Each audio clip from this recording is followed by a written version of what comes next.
Et comme promis, il est l'heure donc du journal de l'économie avec vous, Karina Chabaud. Bonjour. Bonjour Vincent. Et on reparle du plan d'aide à Chypre puisque 2 votes cruciaux sont attendus aujourd'hui. Oui, tout d'abord, les députés allemands du Bundestag doivent donner leur avis à la dernière mouture du plan d'aide à Chypre. Je vous rappelle qu'il s'agit de 10 milliards d'euros de prêts de l'Union européenne, du FMI et de la BCE, auxquels Nicosie s'engage à trouver 13 milliards d'euros supplémentaires. Alors le ministre des Finances allemand, Wolfgang Schäuble, est en train de s'exprimer devant le Bundestag.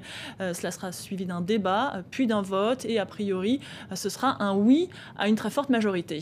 Et puis le Parlement chypriote, lui aussi, devrait avoir son mot à dire dans la journée. Et là, ce sera plus compliqué, tant ce plan qui, vous le savez, impose de fortes pertes pour les riches épargnants est controversé dans l'île. Ce vote réclamé par l'opposition se tiendra à la fin du mois, juste après avoir été entériné par le gouvernement chypriote. Et ce vote s'annonce très serré puisque les députés de l'opposition ont déjà fait savoir qu'ils voteront contre. Alors, hier, la France dévoilait ses prévisions de déficit, prévisions plutôt optimistes, on l'a vu, mais et continue à partir sur la trajectoire de l'austérité. Les Pays-Bas, eux, mettent la pédale douce sur l'austérité pendant ce temps-là. C'est un changement de cap, crise oblige pour un champion de l'orthodoxie budgétaire. Au total, ce sont un peu plus de 4 milliards d'euros d'économies qui attendront le retour de la croissance. Les précisions de Vanessa Tsangatabi avec nos confrères de France 2. Rotterdam, le plus grand port d'Europe, mais aussi la ville des Pays-Bas, la plus touchée par la crise. Ici, le chômage s'élève à 14%. Sur ce marché, la politique d'austérité menée dans le pays depuis des années est dénoncée par tous. Les gens veulent que le gouvernement relance l'économie, qu'il mette de l'argent dans l'économie. Car la consommation est en berne et le royaume en récession. À la Banque alimentaire de Rotterdam, les distributions de denrées aux plus démunis explosent. Ils viennent chez nous parce qu'ils sont au chômage, les affaires s'effondrent, ça va vraiment mal. Longtemps inflexible sur l'austérité, le Premier ministre libéral des Pays-Bas vient de faire volte-face. Interview après interview, il répète à présent sans relâche « Je veux rétablir la confiance ».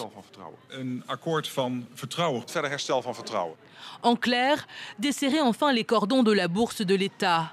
Les salaires des fonctionnaires ne seront pas gelés, les allocations chômage préservées, au moins jusqu'en 2016.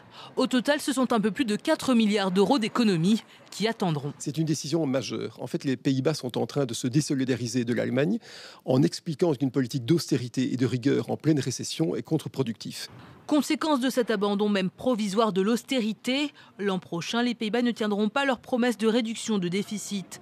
Comme d'autres avant lui, il sera mis au banc des moins bons élèves de l'Europe. Un mot des marchés financiers ce matin, Karina. Les bourses européennes ouvrant en légère hausse après 4 séances de repli. Un rebond qui reste fragile tant le contexte européen et mondial est morose. Et puis en Asie, les principales bourses ont perdu du terrain, notamment celle de Tokyo, où les valeurs exportatrices ont toutes décroché. Les places chinoises, vous le voyez, ont légèrement rebondi, mais elles sont plutôt à l'équilibre. Au Japon, le déficit commercial s'est lui enfoncé dans le rouge en mars pour le 9e mois d'affilée. La 3e économie mondiale souffre de la baisse de la demande, notamment chinoise, et de l'augmentation des importations d'hydrocarbures, conséquence de son virage énergétique forcé.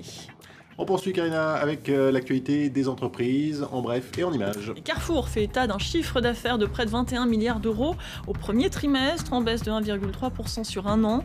Des résultats moins bons que prévus pour le géant de la distribution en raison de la baisse de la demande française, mais aussi en Europe du Sud. Nestlé fait aussi moins bien que prévu. Le groupe suisse voit ses recettes augmenter de 2,3% au premier trimestre. Le mauvais temps a plombé ses ventes, mais le propriétaire de Nescafé ou d'Haagen-Dazs maintient ses prévisions de croissance entre 5 et 6% cette année. Et la Mini prend la route de l'Inde. La marque britannique installera une ligne de production dans l'usine de sa maison mère BMW, située dans la région de Chennai. C'est la première fois qu'une Mini sera produite hors d'Europe. But de la manœuvre, éviter de payer de lourdes taxes et augmenter ses ventes en Inde. On va s'intéresser maintenant, Karina, à une monnaie pas comme les autres, mais dont on a beaucoup entendu parler ces derniers jours. Oui, le fameux Bitcoin, une monnaie virtuelle, universelle, sans banque centrale ni papier. Elle se veut une alternative aux devises traditionnelles, même si elle fait déjà l'objet de toutes les spéculations. Les explications, une fois de plus, d'Axel Simon. On se rend désormais dans ce club de Manhattan parce qu'il est tendance, mais depuis peu aussi parce que ses clients peuvent payer avec des bitcoins. Cette nouvelle monnaie virtuelle qui fait là ses premiers pas dans le monde réel. Ça fait seulement une semaine qu'elle est en circulation et déjà plus d'une douzaine de clients s'en sont servis. Et ça devrait continuer comme ça. Les gens vont venir de plus en plus nombreux maintenant qu'il existe cet endroit pour l'utiliser en vrai. Le bitcoin n'est pas la première monnaie d'échange dématérialisée. Les utilisateurs de Second Life utilisent déjà les Linden Dollars. Le réseau Facebook a ses propres unités crédit. Mais le bitcoin, lui, est convertible en devises étrangères. Il n'est géré par aucune banque et fluctue en fonction de l'offre et de la demande. Le bitcoin est finalement la première monnaie numérique qui soit universelle et complètement anonyme. C'est ce qui la rend très attractive pour les gens. Et pour ses détracteurs, cet anonymat est précisément son principal inconvénient. Il permettrait par exemple d'acheter librement de la drogue en ligne comme sur Silk Road et d'entretenir le marché noir sur la toile. Ses défenseurs y voient au contraire une petite révolution du commerce électronique. Il y a 2 ans, une étude indiquait que 60% des transactions en bitcoin se faisaient sur le site de Silk Road. Maintenant, ça ne représente que 15%. La semaine dernière, son cours a flambé, passant de 50 à 266 $. Il est depuis retombé à près de 93 $. Une volatilité qui rappelle celle des matières premières. Mais cette monnaie aura une quantité limitée. L'offre ne dépassera jamais les 21 millions. Le fondateur en a décidé ainsi. Certains préfèrent déjà s'en mettre quelques-uns de côté.